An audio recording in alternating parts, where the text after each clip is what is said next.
El lunes las Naciones Unidas empezarán a retirar las armas entregadas por la FARC en Colombia. Mientras tanto, la exguerrilla se apresta a iniciar el 1 de septiembre su actividad como partido político, algo que también estaba previsto en los acuerdos de paz de La Habana. Vemos un informe y lo analizamos. Invitamos a firmar inicialmente el nuevo acuerdo de paz. Tal como estaba establecido en los acuerdos de paz de La Habana, a partir del 1 de septiembre, las Fuerzas Armadas Revolucionarias de Colombia serán oficialmente un partido político, un paso decisivo para la incorporación de la ahora ex-guerrilla al sistema democrático colombiano. La nueva agrupación política terminará de definir sus lineamientos, estrategia y candidatos en un congreso que se desarrollará en Bogotá del 26 de agosto al 1 de septiembre, instancia en la que también se discutirá el nombre del partido, los estatutos y las propuestas programáticas en materia económica, agraria, juventud, desarrollo urbano, igualdad y medio ambiente. El funcionamiento de las FARC como partido fue aprobado por una ley del Congreso meses atrás, asegurando para la organización un total de 10 bancas independientemente de los votos que logren hasta 2026, repartidas por mitades entre el Senado y la Cámara de Representantes, obteniendo financiación estatal como el resto de los partidos políticos. Dispuestas a cambiar las armas por votos en las próximas elecciones legislativas y presidenciales, las FARC ya iniciaron una campaña en las redes sociales con un video promocional protagonizado por su vocero, Rodrigo Londoño, alias Timochenko, y Rodrigo Granda, otro de sus líderes. ¡Bienvenida a la paz! Luego de décadas de un conflicto que causó más de 200.000 muertos y millones de desplazados, las FARC dejaron de ser oficialmente un grupo armado el pasado 27 de junio, fecha en que sus 7.000 combatientes entraron en la fase final de transición a la vida civil, entregando la totalidad de las armas.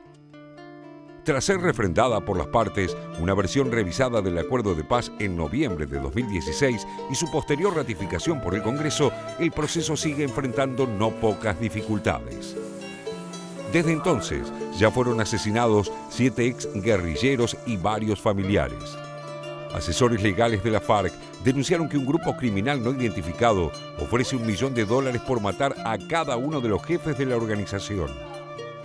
Principal impulsor de los acuerdos de paz, el presidente Juan Manuel Santos aseguró que no permitirá que el futuro partido político que surgirá de la ex-guerrilla sea exterminado, como ocurrió en los años 80 y 90 con la Unión Patriótica, una organización izquierdista cuyos líderes y militantes fueron masacrados por fuerzas paramilitares en connivencia con las Fuerzas Armadas. Dispuesto a pacificar el país, el gobierno colombiano acaba de iniciar en Quito, Ecuador, la tercera fase de las negociaciones de un cese del fuego con el Ejército de Liberación Nacional, la segunda guerrilla del país que hasta hoy se mantiene en operaciones. El Círculo de la Paz se consolida.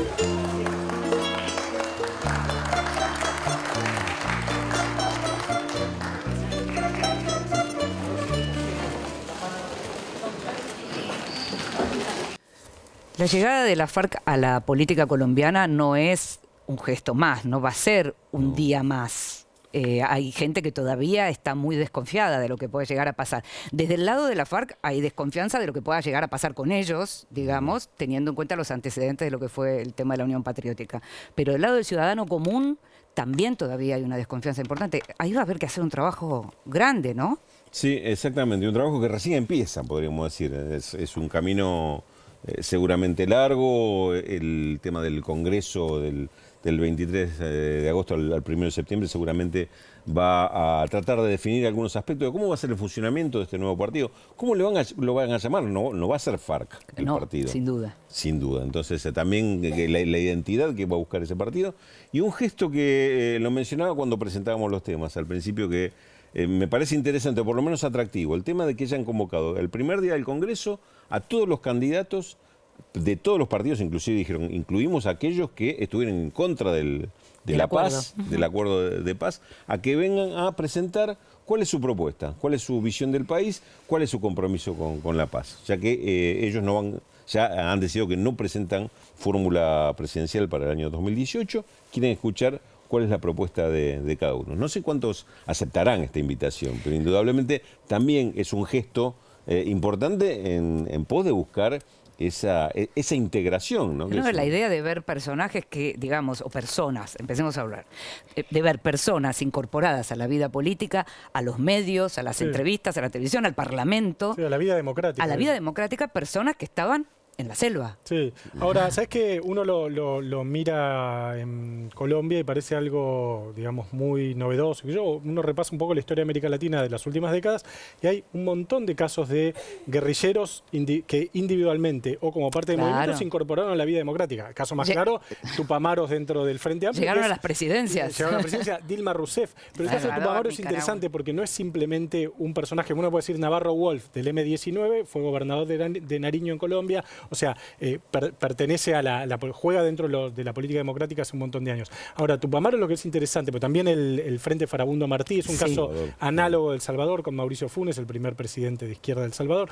En ambos casos es interesante que como movimientos se incorporan a la vida política. Es decir, no solo son individualidades que dejan la lucha armada o la lucha armada se acaba y se van sumando a diferentes partidos, sino que transforman, en el caso de Tupamaros, en una línea interna del Frente Amplio, en el caso del Frente Farabundo Martí, en un partido político, y a partir de ahí disputan las elecciones, muchas veces las pierden. Tupamaros perdía... Nunca nadie estuvo tanto tiempo del otro lado, como en el la caso FARC. de Colombia. Claro, no, son más años, son 50 años. Claro. Ahora, el caso, es interesante la idea de que pierden las elecciones y después las ganan. En el caso del Frente fue así. En el caso de Tupamaros perdió la interna del Frente Amplio con Tastori y contra Tabaré 500 veces, y después ganaron y después llegaron a la presidencia.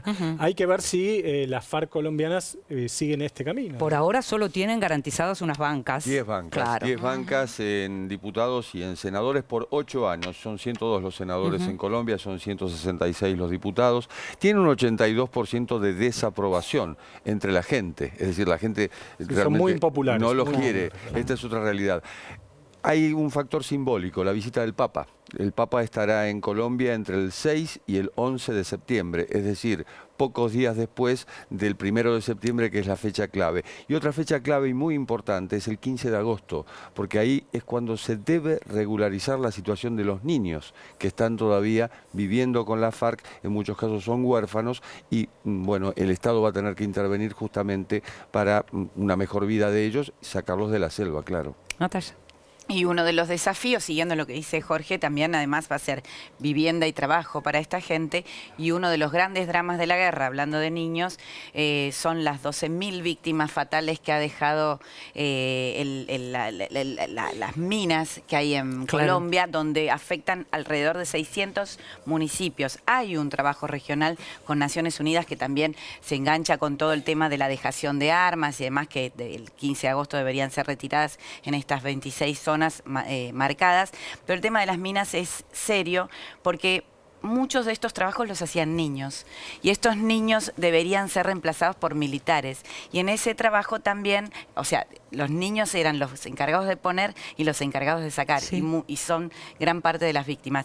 Ahora, en este proceso están participando países latinoamericanos como Argentina también, que ha llevado observadores militares, y es un interesante proceso de participación e integración de otra manera para, bueno, convertir en ejemplo lo que ha sido una tragedia. Uno pasa el tiempo y uno se olvida algunas cosas, pero así como estamos diciendo que hay personas que salieron de la clandestinidad para pasar de pronto a ocupar sus bancas, lo que hay que recordar es quién era Juan Manuel Santos para las FARC.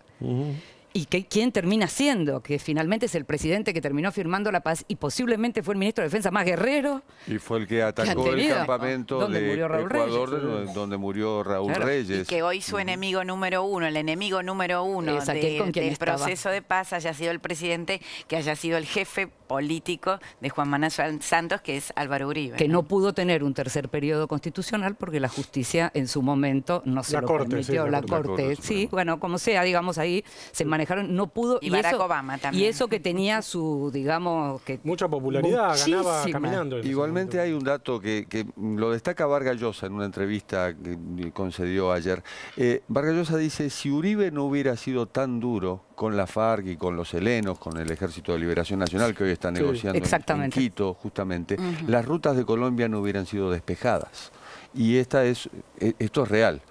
Y Santos no actuó por motu propio, sino que el presidente era Uribe y el que ordenó el ataque al campamento de Reyes en Ecuador evidentemente fue Uribe. Así que esa dureza después vino con esta conciliación y visto desde afuera, por supuesto, más allá de la enemistad entre ambos, evidentemente esto dio sus frutos y el fruto es este acuerdo de paz. Y además hay algo personal en Uribe, su padre muere en un ataque, fue rehén de la FARC, después es dudoso si murió a manos de la FARC, él está convencido, pero no hay pruebas, pero no hay pruebas fehacientes de eso, que murió en un ataque, en un asalto de la FARC cuando era rehén de ellos. Recordemos, Cindy, que también esta semana se iniciaron las conversaciones con el Ejército de Liberación Nacional. Sí, es lo que mencionábamos en el informe. Exactamente. En Quito también en busca del cese de hostilidades y el cese del fuego definitivo también encuadrado, encarrilado en este acuerdo con la FARC. Bueno, el reconocimiento lo hizo el Comité Nobel que le dio el Nobel de la Paz a Juan Manuel Santos, ¿no?